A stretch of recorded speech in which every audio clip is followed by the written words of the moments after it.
ஹரஹர நம பார்வதீபதையே ஹரஹர மகாதேவா. வெற்றிவேல் முருகனுக்கு அரோஹரா. கலியுக தெய்வம், கண்கண்ட தெய்வம் அப்படின்னா கலியுகத்துல யாருன்னா முருகப்பெருமான். ஆனால் பழனியில முருகப்பெருமானுக்குன்னு வந்து பார்த்தீங்கன்னா அந்த ராஜ அலங்காரம் ரொம்ப ரொம்ப விசேஷம். அதை பார்த்துட்டோம்னாவே ஒரு என்ன சொல்றது, நமக்கு ஒரு பயங்கரமான ஒரு வைப்ரேஷன் கிடைச்ச மாதிரி இருக்கும், ஒரு திருப்தி இருக்கும். அதே மாதிரி முருகன் மேற்க பார்த்துருக்கேன். இன்னும் கொல்லிமலை, நான் இருக்கிறது கொல்லிமலையில் அர்ச்சகராக இருக்கேன். அங்கே என்ன சிறப்புன்னு பார்த்தீங்கன்னா தெற்க வந்து அம்பாள் இருப்பாங்க, வடக்கு முருகன் இருப்பார். ரெண்டும் நேருக்கு நேர் பார்த்துட்டு இருப்பாங்க, அபிஷேகம் பண்ணி வச்சிருப்பாங்க. அதே போல ரக்கால சந்தனம் சொல்லுவாங்க. இதே திருச்செந்தூர்ல சந்தனம் பழனியிலும் உண்டு. நைட்டு சாமி மேல சந்தனம் சாத்தி வச்சிருவாங்க. அந்த சந்தனம் அடுத்த நாள் காலையில அபிஷேகத்துக்கு இது மாதிரி போறவங்களுக்கு, இல்லை காலையிலேயே ரொம்ப ரொம்ப நேரமா போறவங்களுக்கு அந்த சந்தனம் கிடைக்கும். குழந்தை பேருக்கும் திருமண தடைக்கும் முருகனையா வழிபாடு பண்ண சொல்றாங்க இல்லையா. அது செவ்வாய்க்கு உண்டான அதிதேவதை முருகப்பெருமான். செவ்வாய் தோஷம் இருக்கவங்க முருகனை வழிபாடு பண்ணாவே போறோம், எல்லாமே கிடைக்கும். செவ்வாய்க்கிழமை காலையிலிருந்து சாயங்காலத்துக்குள்ளவே முருகனை பார்த்துட்டு வாங்க, நினைச்சதெல்லாம் நடக்கும். சஷ்டியில் விரதம் இருந்தால் அகப்பையில் குழந்தை வரும். எனக்கு இதை பண்ணா நான் உனக்கு அது பண்றேன் அப்படின்னு சுவாமியே வியாபாரமா மாற்றக்கூடாது. சுவாமி எத்தனை அடி இருக்கோ அதுக்கு தகுந்தபடி நைவேத்தியம் பண்ணணும்னு சொல்லி ஒரு கணக்கு இருக்கு. சுவாமி தங்கரதத்தை பயபக்தியோட வரும்போது தரிசனம் பண்ணணும். தரிசனம் பண்ணாவே போறோம். அது சாமி மேல எதையும் தூக்கி எறிகிறது, இந்த காசு போடுறதெல்லாம் இல்லாம இருந்தாலும் நல்லா இருக்கும். திருவாவணங்குடி தான் வந்து முருகன் வந்து ஃபர்ஸ்ட் இறங்கினே திருவாவணங்குடி தான். குழந்தை வேலாயுத சுவாமி பேர் மூலஸ்தானம். போகும்போது அடிவாரத்துல குழந்தை வேலாயுத சுவாமியை பார்த்துட்டு அப்புறமா பழனி போய் முருகப்பெருமானை பார்ப்போம். அந்த கல்வி வேணுங்கிறவங்க, முக்கியமா இந்த பப்ளிக் எழுதுறவங்க, பெரிய லெவலில் எக்ஸாம் எழுதுறவங்க, கூத்தனூர் போய் ஒரு புது பேனா ஒன்று வாங்கணும். என்ன காரணம்னா அந்த பேனாவை வாங்கிட்டு போய் சுவாமி கிட்ட வச்சு கொடுப்பாங்க. அந்த பேனாவை எடுத்துன்னு போய் நம்ம எழுதுறோம். பேனாவை வந்து எப்படின்னா ஒரு வைப்ரேஷன், படிச்சதை மறக்காம இருக்குன்னு வச்சிங்களே, அது ஒரு விசேஷம் கல்விக்கு. கூத்தனூர் தொழிலில் போட்டி போறாமல் இருக்கு, மேலே வர முடியல அப்படிலாம் அப்படிங்கிறவங்க என்ன பண்ணுவோம் அப்படின்னா நரசிம்மர் வழிபாடு பண்ணி, அது முக்கியமா பரிக்கல் பார்த்தீங்கன்னா 3 சுவாமி நிறைய நேர்கூட்டில் இருப்பாங்க. அந்த நரசிம்மரை ஒரே நாள் வழிபாடு பண்றது சிறப்பு. அந்த போட்டி பொறாமைகள் அகலணும், நம்ம மேலே வரணும் அப்படின்னா நரசிம்மர் வழிபாடு பண்ணீங்கன்னா கண்டிப்பாக எதிரிகள் விலகுவார்கள்.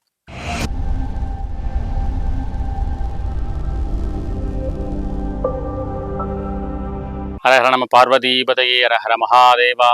வெற்றிவேல் முருகனுக்கு அரோஹரா. என்னோட பேர் சரவண சிவம். கொல்லிமலை ஆப்ளிகேஸ்வரர் கோவிலில் நான் அர்ச்சகராக இருக்கேன்.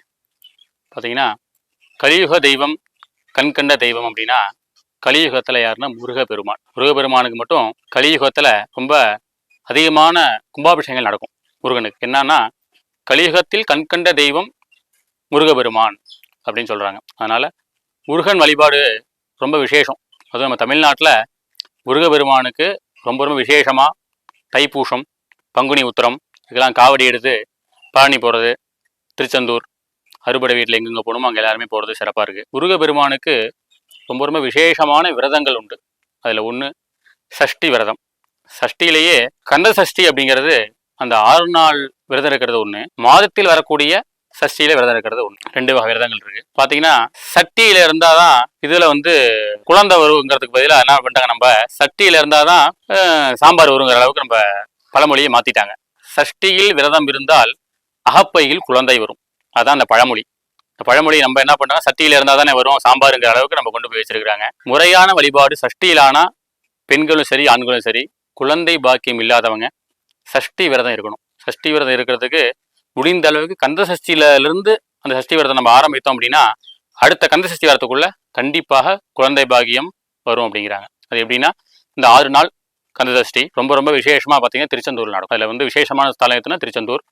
அந்த கொடியேற்றத்திலிருந்து ரக்ஷாபந்தனம் சொல்லக்கூடிய அந்த கங்கணம் கட்டினதுலேருந்து விரதம் இருக்க ஆரம்பிப்பாங்க. இறுதியாக அந்த 6 நாள்கள் விரதம். விரதத்தில் வந்து பார்த்தீங்கன்னா தண்ணி சாப்பிட்லாம், மோர் சாப்பிட்லாம், இளநீர் சாப்பிட்லாம், பல வகைகள் ஜூஸ்லாம் சாப்பிட்லாம். ஆகாரங்கள் மட்டும் சாப்பிடக்கூடாது. அதாவது திட ஆகாரங்கள் சாப்பிடாம திரவ ஆகாரங்கள், குறிப்பாக இளநீர் அதெல்லாம் சாப்பிடலாம். ஆனால் எதுவுமே சாப்பிடாம பச்சை தண்ணி கூட படாமல் இருக்க முடியாது. விரதங்கிறத அப்போ இருக்கவும் சொல்லலை சுவாமி. அந்த மாதிரி பார்த்தீங்கன்னா சஷ்டி விரதத்தில் அந்த கந்த சஷ்டியில் ஆரம்பிக்கலாம். இன்னும் சொல்ல போனால் பாலாக சாப்பிட்லாம். டீ காஃபிங்கிறத விட பசும்பாலை காய்ச்சி அதை சாப்பிட்லாம் இந்த விரதங்கள். அதில் வந்து கந்த சஷ்டியில் முடிந்த அளவுக்கு அவங்க என்னால் இருக்க முடியும்னு நினைக்கிறவா, ரொம்ப வருஷமாக குழந்தை இல்லாதவா அந்த 6 நாட்கள் முதல்ல ஆரம்பிக்கலாம். அந்த 6 நாளில் ஆரம்பித்து அந்த விரதம் இருந்தோம் அப்படின்னா கண்டிப்பாக அடுத்த ஆண்டு அந்த கந்த சஷ்டிக்குள்ளே கண்டிப்பாக குழந்தை பேருக்கு உண்டான அனைத்துமே நடக்கும். அதே மாதிரி பார்த்தீங்க அப்படின்னா சஷ்டி விரதம் அதுக்கு எப்படி இருக்கணும் அப்படிங்கிறதுல என்னென்ன சாப்பிடணும்னு சொல்லிட்டேன். மற்றபடி மாதங்கள் அந்த இல்லைங்க என்னால் மாதங்களான சஷ்டி விரதம் இருக்கலாமா அப்படின்னா, மாதத்தில் வரக்கூடிய முக்கியமாக வளர்பிறை சஷ்டி அந்த விரதம் இருக்கணும். இது எப்படின்னு பார்த்தீங்கன்னா, காலையில இருந்து எதுவுமே சாப்பிடக்கூடாது. காலையில நம்ம குளிச்சுட்டு முடிந்த அளவுக்கு பூஜை அறையில முடிந்தால் கோவிலுக்கு போங்க. கோவிலுக்கு போகலன்னா பூஜை அறை இருக்கு இல்லையா, பூஜை அறையில பெரிய முருகன், அந்த இருக்கிற போட்டோலயே முருகன் போட்டோ நல்ல பெருசா இருக்கணும். முடிந்தால் பழனி முருகன், திருச்செந்தூர் முருகன், முருகன் போட்டோவை நல்ல பெருசா வச்சு அவருக்கு காலையில பூலாம் சாத்தி, நீங்க குளிச்சுட்டு பூலாம் அவருக்கு சாத்தி, முடிந்தால் கோலத்துல அருங்கோணம் ஸ்டார்னு சொல்லுவாங்க இல்லையா, அந்த மாதிரி கோலங்கள்ல போட்டு அதுல விளக்கேற்றலாம். விளக்கேற்றி அவரை பிரார்த்தனை பண்ணிக்கணும். அதே மாதிரி பாத்தீங்கன்னா, சாப்பாடு அப்படிங்கிறது இந்த காலையில எதுவும் சாப்பிடாம இருக்கீங்களா, அதுக்கப்புறமா முருகபெருமானுக்கு மட்டும் நெய்வேத்தியம் பண்ணணும். நெய்வேத்தியத்துக்கு கண்டிப்பா சமைச்சுதானே ஆகணும். நெய்வேத்தியத்துக்கு அவருக்கு உண்டான சைவ உணவுகள், சாதம், சாம்பார், பருப்பு இதெல்லாம் போட்டு அவருக்கு நெய்வேத்தியம் இலையில போட்டு அவருக்கு ஒரு படையல் இட்டு பிரார்த்தனை பண்ணிக்கணும். அதே போல மாலை இதுல பாத்தீங்கன்னா கொஞ்சம் உடம்பு முடியாதவங்க இருப்பாங்க, சுகர் பேஷண்ட் இருப்பாங்க, ஏதாவது அவங்களுக்கு உடல் தொல்லை இருப்பாங்க. அவங்க என்ன பண்ணணும்னா, காலையில பூஜை ஆகிற வரைக்கும் கூட சாப்பிடாம இருந்துட்டு அதுக்கப்புறமா சுவாமிக்கு நெய்வேத்தியம் பண்றீங்க இல்லையா, நெய்வேத்தியம் பண்ணிட்டு சாப்பிடலாம், தப்பு இல்லை.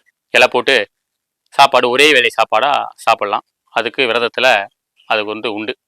இல்லை நான் முழுசாவே இருக்கேன் என்னால் முடியுங்கிறவா சாயங்காலம் வரைக்கும் இருந்துட்டு, சாயங்காலம் முடிந்தால் முருகன் கோவிலுக்கு போய் தரிசனம் பண்ணிட்டு வந்துட்டு ஒரு வேளை உணவு இரவு சாப்பிடலாம். அல்லது பாலும் பழமும் மட்டும் கூட சாப்பிடலாம். நிறையா ரொம்ப நாள் விரதம் இருக்கு, பழக்கம் இருக்கு, நான் இருந்திருக்கேன், ஒரு நாள் ஃபுல்லாவே இருக்கேன் அப்படிங்கிறது. சுவாமி என்ன சொல்றாங்கன்னா, விரதங்கிறத ஃபுல்லாவே பச்சை தண்ணிக்குள்ள படாமல் இருக்கணும் எந்த சுவாமியும் இது வரைக்கும் எந்த ஒரு நூல்லையும் சொல்லலை. நம்ம விரதம் இருக்கிறதே பார்த்தீங்கன்னா, முடிந்த அளவுக்கு மாதத்துக்கு ஒரு முறை எந்த ஒரு வேண்டுதலும் எல்லாமே இருந்திருக்கலாம். உடம்பு கிளியர் ஆகுமாமா. எதையுமே சாப்பிடாம எதுவுமே இல்லாம இருந்தோம் அப்படின்னா உடல் கழிவுகள்லாம் வெளியிடும்.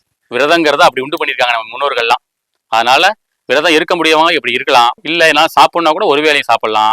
ஆனால் ப்ராப்பரா இருக்கிறவங்க, முக்கியமா குழந்தை வேண்டி இருக்கவங்க, அந்த வளர்பிறை சஷ்டியில வரும் பொழுது அந்த மாதிரி காலையிலிருந்து மாலையே சாப்பிடாம இருந்துட்டு இரவு சாப்பிட்டுட்டு செவ்வாழை பழம், ரொம்ப ரொம்ப விசேஷமான செவ்வாழை முருகப்பெருமானுக்கு ரொம்ப விசேஷம். அந்த செவ்வாழை பழத்தை முருகப்பெருமானுக்கு 2 செவ்வாழை பழம், பாலை பசும்பால், தயவு செஞ்சு பாக்கெட் பாலை விரதம் இருக்கும் பொழுதும் சரி, இந்த கோவில் அபிஷேகத்துக்கும் பாக்கெட் பாலை தயவு செஞ்சு வாங்கிட்டு போய் கொடுக்காதீங்க. பாக்கெட் பாலை முடிஞ்ச அளவுக்கு தவிர்க்கிறது நல்லது. பாக்கெட் பாலில் எல்லாம் கலந்து அதை கொண்டு போய் நம்ம சுவாமிக்கு அபிஷேகம் பண்ணுறதுனால எந்த விதமான பலனும் கிடையாது. விரதம் இருக்கவங்களும் பாக்கெட் பாலை வாங்கி காய்ச்சி அதை குடிச்சிங்கன்னா அதில் கண்டிப்பாக விரதமே கிடையாது. அதனால பசும்பால், நல்ல பசும்பாலை சுண்டா காய்ச்சணும். விரதம் இருக்கவா காலையிலேருந்து சாப்பிடல, சாயங்காலம் வரைக்கும் இருக்கீங்க, நைட் என்ன பண்ணணும், அந்த பசும்பாலை சுண்டை காய்ச்சி கற்கண்டு முடிந்தால் பனங்கற்கண்டோ அல்லது டைமண்ட் கற்கண்டு கூட போட்டு அதில் காய்ச்சி அந்த பாலை சுவாமி கொண்டு போய் நெய்வேத்தியம் பண்ணணும்.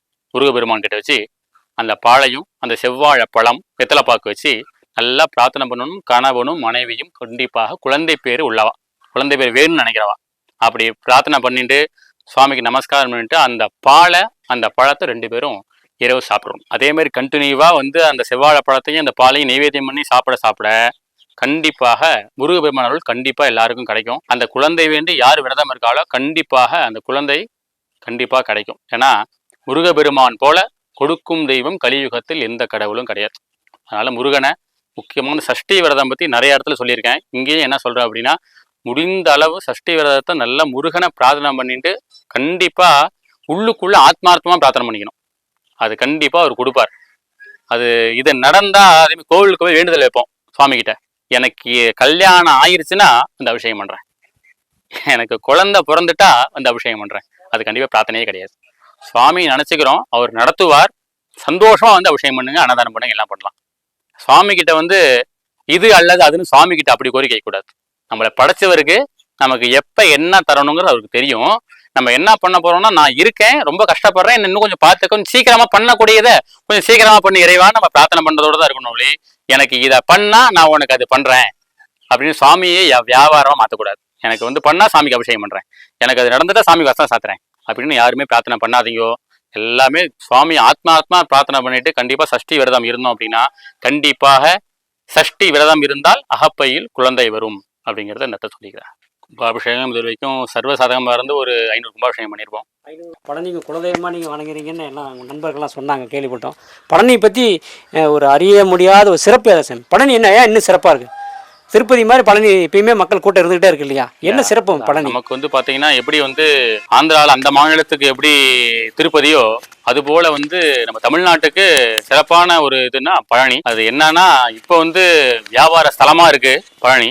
ஆனால் பழனியில் முருகப்பெருமானுக்குன்னு பார்த்தீங்கன்னா அந்த ராஜ அலங்காரம் ரொம்ப ரொம்ப விசேஷம். நான் சில பேர் நினைப்பாங்க மற்றபடி வந்து ஆண்டி கோலத்தை பார்த்தா வந்து கஷ்டப்படுவோம், ராஜ அலங்காரத்துக்கு போனோம்னா நல்லது நடக்கும், அப்படிலாம் கிடையாது. அந்த ராஜ அலங்காரம் அங்க விசேஷம். அதை பார்த்துட்டோம்னாவே ஒரு என்ன சொல்றது, நமக்கு ஒரு பயங்கரமான ஒரு வைப்ரேஷன் கிடைச்ச மாதிரி இருக்கும், ஒரு திருப்தி இருக்கும். ராஜாலங்காரத்தை அது டெய்லியும் தினமும் மாலை 6 மணிக்கு ராஜாலங்காரம் பழனியில. அதே மாதிரி ராஜாலங்கார தீபாரா பார்த்துட்டு வெளியே வந்து சங்கரதம் 7 மணிக்கு. அது வந்து கண்டினியூவா எப்பயுமே தினமும் நடக்கக்கூடிய ஒரு விஷயம். திருவிழா காலங்கள் உற்சவ காலங்கள் அது மாறுபடும். ஆனா அந்த ராஜாலங்காரத்தை பார்க்கறது ரொம்ப சிறப்பு. அதே போல வந்து பழனியில வந்து இன்னும் ரொம்ப சிறப்பான பக்கத்திலேயே போகர் இருக்காரு. ஜீவசமாதி ஒரு இடத்துல இருக்கும், மூலஸ்தானம் இடத்துல இருக்கும். எல்லாமே பழனியில ரொம்ப கிட்டையே போகர் இருக்காரு. அதனால பழனி ஸ்தலம் எப்பயுமே வந்து எல்லாருக்குமே ஒரு ஸ்தலம் பழனி. அதே மாதிரி முருகன் மேற்க பார்த்திருக்கேன். சுவாமியே எல்லா சுவாமியுமே பாத்தீங்கன்னா அதிகமான சுவாமிகள் கிழக்க பார்த்திருக்கும். இப்ப சிவாலயங்கள்ல சிவன் எல்லாம் கிழக்க பார்த்து, அம்பாள்லாம் தெற்க பார்த்திருப்பாங்க. இது எல்லா கோவிலும் உண்டான வழக்கம். சில கோவில்ல மாறுபடும் பொழுது பழனியில மேற்கு பார்த்திருக்காரு. சுவாமிக்கு ரொம்ப பவர். சில கோவில்ல அம்பாள் வடக்கு பார்த்திருப்பாங்க. சில கோயில்ல மூலஸ்தானமே மேற்கு பார்த்திருக்கும். சிவாலயங்கள் சிவனே மேற்கு பார்த்திருக்க கோயில்ல நிறைய அந்த மாதிரி. அதே இப்போ இன்னும் எக்ஸாம்பிள் சொன்னா கொல்லிமலை. நான் இருக்கிறது கொல்லிமலையில அர்ச்சகரா இருக்கேன். அங்க என்ன சிறப்புன்னு பாத்தீங்கன்னா தெற்க வந்து அம்பாள் இருப்பாங்க, வடக்கு முருகன் இருப்பார். ரெண்டும் நேருக்கு நேர் பார்த்துட்டு இருப்பாங்க, முருகனும் அம்பாள். அது பெரிய சிறப்பு. அந்த காலங்கள்ல அப்ப இருந்தவங்க ஒரு அப்பயும் சிற்ப சாஸ்திரங்கள்லாம் இருக்கு. அந்த முறைப்படி சுவாமி எப்படி தரிசனம் பண்ணணும்னு சொல்லி ஒரு இதுல வந்து அப்ப கட்டி வச்சிருக்காங்க. அதை வந்து இப்ப நம்ம பார்க்கும்போது சில கோவிலை பார்க்கும்போது நம்ம கோவில் மாறுபாடு இருக்கும்போது அந்த கோவில்ல அதுக்கான பலன்களும் ஜாஸ்தியா இருக்கும். அதுக்கு எல்லாத்துக்கும் அந்த வைப்ரேஷன் நிறைய கிடைக்கும். ஒரு சின்ன விண்ணப்பம் சாமி, இப்போ பழனியில் ரொம்ப எந்த கோயிலுக்கும் இல்லாத சின்ன சிறப்பு. இப்போ திருச்செந்தூர் போனோம்னா அங்கே சந்தனம் வாங்கிட்டு வரணும்னு சொல்லுவாங்க, ரொம்ப விசேஷம் வாங்கிட்டு வரோம். பழனியில் அந்த விபூதி சிறப்புங்கிறாங்க. பழனியில விபூதி சிறப்பு, பழனியில ரக்கால சந்தனம் விசேஷம். அது எப்படி நம்ம அவங்க எப்படி கேட்கறது, எப்படி கேட்டு வாங்க முடியும் சார்? அந்த அபிஷேகம் டைம்ல நம்ம போகணும். முடிந்தால் அபிஷேகத்தை நம்ம புக் பண்ணியிருக்கணும். இல்லையா அந்த அபிஷேகம் ஆன டைம்ல முக்கியமாக காலையில் அந்த பூஜை 6 மணி பூஜை அப்போ இருந்தோம்னா அப்போ சுவாமிக்கு சாத்தன விபூதி எடுத்து கொடுப்பாங்க, அபிஷேகம் பண்ணி வச்சிருப்பாங்க. அதே போல் ரக்கால சந்தனம் சொல்லுவாங்க. இதே திருச்செந்தூர்ல சந்தனம் பழனியிலும் உண்டு. நைட்டு சாமி மேலே சந்தனம் சாத்தி வச்சிருவாங்க. அந்த சந்தனம் அடுத்த நாள் காலையில் அபிஷேகத்துக்கு இது மாதிரி போகிறவங்களுக்கு, இல்லை காலையிலேயே ரொம்ப ரொம்ப நேரமாக போகிறவங்களுக்கு அந்த சந்தனம் கிடைக்கும். ஒரே துளி தான் கொடுப்பாங்க. அது என்ன விசேஷம், சுவாமி மேலே சாத்தி இரவு முழுக்க இருந்த சந்தனம். அது என்ன ஆகும்னா அதை நம்ம சாப்பிடணும். அது நெத்தியில் வைக்கிறத விட வாங்கி நம்ம சாப்பிட்றது கசக்கும், ஒரு கசப்பு தன்மை. சுவாமியோட உள்ள அந்த நவபாஷங்கள் எல்லாமே அதில் வைப்ரேட் சந்தனத்தில் இருக்கும். அதனால எல்லா வியாதியுமே குணமடையாமல் அந்த சந்தனம் சாப்பிட்டோம்னா. அபிஷேகம் விபூதியும் அப்படிதான். அதான் சிறப்பாங்க. முருகனுக்கு செவ்வாய்க்கு நிறைய தொடர்பு சொல்றாங்களே சாமி, எப்படின்னு எதனால தொடர்புப்படுத்துறாங்க? கிரகங்களை வந்து செவ்வாய்க்கு ஒவ்வொரு சுவாமிக்கும் அதிதேவதை உண்டு. அப்படி பார்க்கும்பொழுது செவ்வாய் வந்து செவ்வாய்க்கு அதிதேவதை முருகன். அப்ப செவ்வாய் இப்ப மெயினா குழந்தை பேருக்கும் திருமண தடைக்கும் முருகனை ஏன் வழிபாடு பண்ண சொல்றாங்க இல்லையா? நிறைய பேருக்கும் இப்ப ஜோசியர்கிட்ட போனீங்கன்னா கூட செவ்வாய் தோஷங்கள் தான் முருகன் கோயிலுக்கு போகாங்கிறாங்க. முருகனுக்கு எதாவது பண்ணணும், முருகனுக்கு அபிஷேகம் பண்ணிட்டு வாங்கிறாங்க. என்னன்னா ஒவ்வொரு சாமிக்கும் ஒரு அதிதேவதை இருக்காங்க நவகிரகத்துல. அப்படி பார்க்கும் பொழுது செவ்வாய்க்கு உண்டான அதிதேவதை முருகப்பெருமான். அப்ப செவ்வாய் தோஷங்கள் இருக்கவங்களுக்கு என்ன நடக்கும்? திருமண தடை வரும், குழந்தை பேர் லேட் ஆகும், தாமதமாகும். அப்ப அவங்க என்ன பண்ணணும்? முருகனை வழிபாடு பண்ணாவே அதிதேவதை வந்து செவ்வாய்ங்கிறதுனால, செவ்வாய்க்கு அதிதேவ முருகனுங்கிறதுனால செவ்வாய் உள்ளவா செவ்வாய் தோஷம் இருக்கவங்க முருகனை வழிபாடு பண்ணாவே போறோம், எல்லாமே கிடைக்கும். அவரே பார்த்துப்பார், குழந்தை பேரா கொடுத்துருவார், திருமண பாக்கியமா அவர் முருகனே கொடுத்துருவார். பழனியில் இதை விட இன்னொரு முக்கியமான பழனி எந்த இப்போ சஷ்டி இருக்குது, சஷ்டி அன்னைக்கு போனால் விசேஷம், கிருத்திகை போனால் விசேஷம். கீழே ஒரு பாலமுருகன் இருக்கார், கீழே ஞானமுருகர். பழனிக்கு எந்த நாட்கள் ரொம்ப விசேஷம், போனால் உகந்த நாட்கள் அந்த மாதிரி சிறப்பான நாட்கள்? கிருத்திகை இது எல்லாம் வந்து முன்னாடி பார்த்தீங்கன்னா இதெல்லாம் வந்து இவ்வளோ தூரம் வந்து மக்கள் வந்து விழிப்புணர்வு இல்லாமல் இருந்தது. இப்போ சஷ்டி கிருத்திகைக்கு நீங்கள் பழனிக்கு போனீங்கன்னா குண்டூசி கீழே போட கூட எடுக்க முடியாது. ஆனால் எல்லா முருகன் கோயிலுக்குமே செவ்வாய்க்கிழமை போகலாம். செவ்வாய்க்கிழமை ஆகாதுங்கிறாங்க, சனிக்கிழமை ஆகாதுங்கிறாங்க நம்ம மக்கள். சனிக்கிழமையானா பெருமாள் கோயிலுக்கு போங்க, ஆஞ்சநேயரை போய் பாருங்க. சனிக்கிழமை ரொம்ப ரொம்ப சிறப்பான நாள் சனிக்கிழமை. சனிக்கிழமை ஆகாதுங்கிறதே கிடையாது. அதே போல செவ்வாய்க்கிழமை அன்னைக்கு கிளம்பக்கூடாது, வெளியே செவ்வாய்க்கிழமை அன்னைக்கு போகக்கூடாதுங்கிறத மக்கள் மனசுல பதிஞ்சிருச்சு. செவ்வாய்க்கிழமை அன்னைக்கு தவறாது முருகன் கோயில் எவ்வளவு தொலைவா இருந்தாலும் பரவாயில்ல, கிட்ட இருக்க கோயிலா இருந்தாலும் பரவாயில்ல, செவ்வாய்க்கிழமை காலையிலிருந்து சாயங்காலத்துக்குள்ள போய் முருகனை பார்த்துட்டு வாங்க, நினைச்சதெல்லாம் நடக்கும். அதை இப்போ ஒரு குறிப்பு கூட சொன்னாங்க, வடநாட்டில் பார்த்தீங்கன்னா செவ்வாய்க்கிழமை தான் கல்யாணமே பண்ணுறாங்களாம். காரணம் என்ன? மங்களகாரம். அதனால் நாங்கள் செவ்வாய்க்கிழமை தான் பண்ணுவாங்க. இங்கே தான் நம்ம செவ்வாய் தவிர்த்து வச்சுருக்கோம், வெறும் வாயின்னு சொல்லி ஒரு தவிர்த்து வச்சுருக்கோம். செவ்வாய் முறை ரொம்ப விசேஷம் சாமி. கோயில்களில் 6 கால பூஜைலாம் செய்கிறாங்களே, அதை பற்றி ஒரு விளக்கம் எங்களுக்கு நண்பர் கேட்டார். ஏன் 6 கால பூஜை செய்கிறாங்க, என்ன காரணம்? இல்லை, ரொம்ப புராதன கோயில்களில் ரொம்ப இந்த கோயிலெலாம் 6 கால பூஜைங்கிறது வழக்கம். ஆனால் ரொம்ப பெரிய கோவில் அந்த காலத்தில் சுவாமி வைக்கிறோம், சுவாமி எத்தனை அடி இருக்கோ அதுக்கு தகுந்தபடி நைவேத்தியம் பண்ணணும்னு சொல்லி ஒரு கணக்கு இருக்கு. கிராமத்தெல்லாம் அது முடியாது. பழங்கால கோவில்களில் பெரிய மடப்பள்ளி இருக்கு. குழுக்குள்ள மூலஸ்தானம் மூலவர் வந்து ஒரு 5 அடிக்கு இருந்தாலும் வச்சுங்க, ஒவ்வொரு காலத்துக்கும் 5 படி நைவேத்தியம் உண்டு. அந்த மாதிரி வந்து இடத்துக்கு தகுந்த மாதிரி 6 கால பூஜை 6 கோவில்கள் இருக்கு. அது சிறப்பு கோவில் சிறப்பாக நம்ம 6 கால பூஜை பண்ணலாம். இப்போதைக்கு வந்து பாத்தீங்கன்னா சில கோவில்ல 3 காலத்துல இருந்து 2 காலம் வரைக்கும் ரெகுலரா பண்ணிட்டு இருக்காங்க. ரொம்ப ரொம்ப பழமையான கோவில்ல கூட அந்த 2 கால பூஜை இப்பயும் நடந்துட்டு இருக்கு. கால பூஜையும் காலசந்தின்னு சொல்லுவாங்க, சாயரக்ஷ, அது கண்டினியூவா நடந்துகிட்டு இருக்கிற கோவில் இருக்கு, நடந்துகிட்டு தான் இருக்குது. அதுல வந்து ரொம்ப சிறப்பான பூஜை அர்த்தஜாம பூஜைன்னு சொல்லுவாங்க. அதுவும் சிவாலயங்கள் இந்த மாதிரி ரொம்ப விசேஷங்கள்லாம் அர்த்தஜாமன்னு சொல்லுவாங்க. அர்த்தஜாமன்னா பள்ளியறை பூஜை. பள்ளியறையில் ஊஞ்சல்ல அம்பாள் இருப்பாங்க. அந்த மூலஸ்தானத்துல இருந்து அந்த மூலவர் வந்து பள்ளியறையிலேருந்து காலையில் திருப்பலி எழுச்சியாகி வந்துருவார். திருப்பியும் ஈவினிங் வந்து அர்த்தஜாம பூஜையில் அபிஷேகம் ஆகி அலங்காரத்தோடு திரும்ப அவர் பள்ளியறைக்கு போறார். அந்த பூஜை அர்த்தஜாம பூஜையில வந்து இந்த ரொம்ப ரொம்ப விசேஷம். இந்த அர்த்தஜாம பூஜையில முக்கியமா இந்த திருமண தடைகளோடு கலந்துக்கலாம். அதே போல பொருளாதாரத்துலலாம் ரொம்ப இதா இருக்கு இதெல்லாம் இவங்க அர்த்தஜாம பூஜை கலந்துக்கு சிறப்பு. அர்த்தஜாம பூஜையில சுவாமி வந்து என்ன சொல்றதுன்னா, அர்த்தஜாம பூஜையில வந்து கேட்டதெல்லாம் கொடுப்பாராம். அர்த்தஜாமத்துல வேணா திரும்பி காலையில எந்திரிக்க போறார். திருப்பள்ளி எழுச்சிக்கு தான் அர்த்தஜாம பூஜை பண்ணும் பொழுது அந்த பொருளாதாரம் வேணும், ஒரு தொழில் வேணும், உத்தியோகம் அமையறவங்க எல்லாம் நிறைய பேர் என்ன சொல்லுவாங்கன்னா, அர்த்தஜாமத்துக்கு போய் பார்த்துருவா சுவாமியை. போய் அங்க என்ன பண்ணுவாங்க, அர்த்தஜாம பூஜையில பால் கொடுப்பாங்க தீர்த்தமா. என்னன்னா அந்த பாலை சுண்டை காய்ச்சி கற்கண்டு போட்டு சுவாமிக்கு நைவேத்தியம் பண்ணிட்டு அந்த பாலை நமக்கு யாரெல்லாம் பக்தர்கள் அவர்களும் கொடுப்பா. அந்த பால் தான் விசேஷம். அந்த பால் அர்த்தஜாமத்துல மட்டும் தான் கிடைக்கும். மற்ற டைம்ல அந்த மாதிரி கொடுக்க மாட்டாங்க. நம்மளா வீட்டுல விரதம் இருந்து நம்மளா நாம் சொன்ன மாதிரி வேணா சாப்பிடலாம். அவங்களா போட்டு சுண்டை காய்ச்சக்கூடிய அந்த பால் விசேஷம். ரொம்ப பொருளாதாரத்துல பின்தங்கி இருக்கும், தொழில் ரொம்ப பிரச்சனையா இருக்கு, அவெல்லாம் எந்தாவது பக்கத்துல ஒரு கோவில்ல சிவாலயங்கள்லயும் நடக்கும். பெரிய முருகன் கோவில் கூட அர்த்தஜாம பூஜை நடக்கும். மெயினா சிவாலயங்கள் ரொம்ப ரொம்ப ஜாஸ்தி. சிவன் கோவில் அம்பாள் இருப்பாங்க. சிவன் கோயில் அர்த்தஜாம பூஜை நிறைய கோவில்ல போய் நடந்துகிட்டு இருக்கு. அதுல வந்து அர்த்தஜாம பூஜையில போய் அந்த பாலை நீங்களே கூட வாங்கி குருக்கள் கிட்ட போய் கேட்டீங்கன்னா, அதுக்கு என்னன்னா, நான் தரேன், நீங்க நான் பால் வாங்கி தரேன்னா அது உங்க பாலையும் நீங்க வாங்கி கொடுக்குற பாலையும் சேர்த்து பக்தர்களுக்கு அது கொடுப்பாங்க. அப்போ வந்து அர்த்தஜாம பூஜையில போய் கலந்துக்கிறது ரொம்ப ரொம்ப சிறப்பு.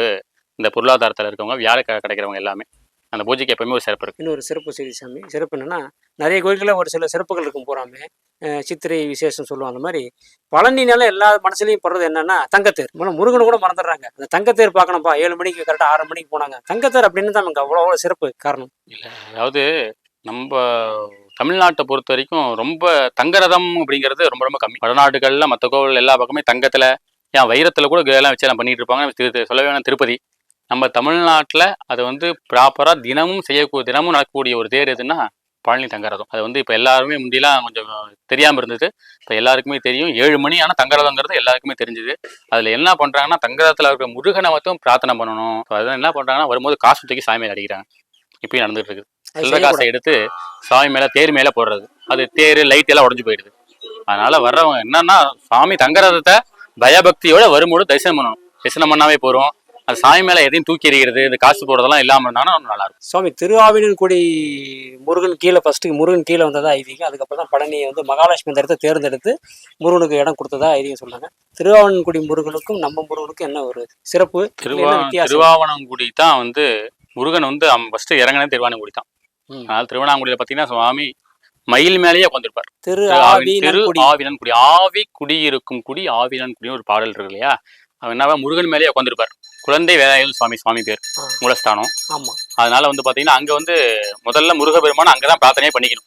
எல்லாம் அங்க அந்த சுவாமியை போய் தரிசனம் பண்ணிட்டு தான் பழனி மலை ஏறணும். அதான் அந்த விஷயம் தெரிஞ்சவங்க அப்படிதான் பண்ணுவாங்க. போயிட்டு வரும்பொழுது ஒரு பார்க்கக்கூடாது. போகும்போது அடிவாரத்துல குழந்தை வேலாயுத சுவாமியை பார்த்துட்டு அப்புறமா பழனி போய் முருகபெருமான பார்க்கணும். அதான் விசேஷம். கல்விக்கு எந்த நாட்கள்ல முருகனை வழிபட்டா நல்லா இருக்கும் சாமி? பொதுவா தாய்மார் கல்வினாவே நமக்கு எல்லாருக்குமே தெரிஞ்ச சுவாமி சரஸ்வதி, அயக்ரீவர், ஞானகுரு, யோக குரு, அதாவது தட்சிணாமூர்த்தி சொல்றேன். அப்படிங்கும் பொழுது இது ரொம்ப ரொம்ப விசேஷம் யாருன்னு பார்த்தீங்கன்னா சரஸ்வதி தேவி. கையிலேயே புஸ்தகத்தை வச்சுட்டே இருக்காங்க சரஸ்வதி தேவி. கூத்தனூர் அப்படின்னு ஒரு ஊர் இருக்கு. அந்த கல்வி வேணுங்கிறவங்க, முக்கியமா இந்த பப்ளிக் எழுதுறவங்க, பெரிய லெவலில் எக்ஸாம் எழுதுறவங்க அப்படிங்கிறவங்க என்ன பண்ணுவோம் அப்படின்னா, கூத்தனூர் போய் ஒரு புது பேனா ஒன்று வாங்க. கூத்தனூர் வாசல்லையே பேனா இருக்கும். கடையில் பேனா ரொம்ப ரொம்ப ஜாஸ்தி. என்ன காரணம்னா, அந்த பேனாவை வாங்கிட்டு போய் சுவாமி கிட்ட வச்சு கொடுப்பாங்க. ஒவ்வொரு கோவிலையும் ஒரு பொருள் வச்சு கொடுப்பாங்க. நம்ம வந்து நார்மலாக நம்ம ஒரு கோவிலில் எலுமிச்சம்பழத்தை கொடுத்தீங்கன்னா சாமி மேலே வச்சுட்டு வருவாங்க இல்லையா, அந்த மாதிரி அங்கே என்ன கூத்தனூர் என்ன பண்ணுவாங்கன்னா, நம்ம ஒரு புது பேனா வாங்கி கொடுக்குறோம், அதை வாங்கி கொடுத்து அந்த பேனா சாமி கிட்ட வச்சு எடுத்துகிட்டு வந்து கொடுத்தாங்க அப்படின்னா, எக்ஸாம்னாலும் சரி, ஒரு தொழில் ஒரு இன்டர்வியூ போகிறீங்கனாலும் சரி, அப்படிங்கும்போது அந்த பேனாவை எடுத்துன்னு போய் நம்ம ஒரு சைன் போடுறது, ஒரு எக்ஸாம் எழுதுறதெல்லாம் பண்ணோம் அப்படின்னா அது பலன். ஆனால் படிக்காமல் பாஸ் பண்ண முடியாது. கண்டிப்பாக படிச்சுடணும். அந்த பேனா வந்து எப்படின்னா ஒரு வைப்ரேஷன், படிச்சதை மறக்காமல் இருக்குன்னு வச்சிங்களே, அது ஒரு விசேஷம் கல்விக்கு கூத்தனூர். கூத்தனூர் தஞ்சாவூர் பக்கத்தில் இருக்கு. அந்த பக்கம் போனீங்கன்னாவே கோவில் ஜாஸ்தி. அது கூத்தனூர் ரொம்ப ரொம்ப சிறப்பு. இப்போ முருகன்னாவே பழனிங்கிறோம். அது மாதிரி சரஸ்வதி தேவி கூத்தனூர் பக்கத்துல. உங்க ஊர்ல எங்க சரஸ்வதி தேவி இருந்தாலும் அந்த மாதிரி பேனாவை வச்சு கொடுத்து குழந்தைகளுக்கு எக்ஸாமுக்கு போறாங்கன்னா நீங்க வச்சு கொடுத்து அதை வாங்கலாம். அது திருவந்திபுரம் இந்த சரஸ்வதி அம்மாவுக்கு ஞானகுருன்னு சொல்லிட்டு ஆமா திருவந்திபுரம் ஆமா அவங்க தான் சொல்றாங்க. அங்கேயும் போயிட்டு லட்சுமி ஐகிரியும் பிரார்த்தனை பண்ணிக்கலாம். இன்னும் அதே மாதிரி பாத்தீங்கன்னா உங்களுக்கு வந்து தொழில்ல போட்டி போறாம இருக்கு, மேல வர முடியல அப்படிலாம் அப்படிங்கிறவங்க என்ன பண்ணுவோம் அப்படின்னா நரசிம்மர் வழிபாடு பண்ணி அது முக்கியமா பரிக்கல் பாத்தீங்கன்னா 3 சுவாமி நேரே நேர்கூட்டில் இருப்பாங்க. சாமி அந்த நரசிம்மரை ஒரே நாள் வழிபாடு பண்றது சிறப்பு. நிறைய ஜோசிக்காக சொல்லிட்டே இருக்காங்க இதை இப்போ வரைக்கும்.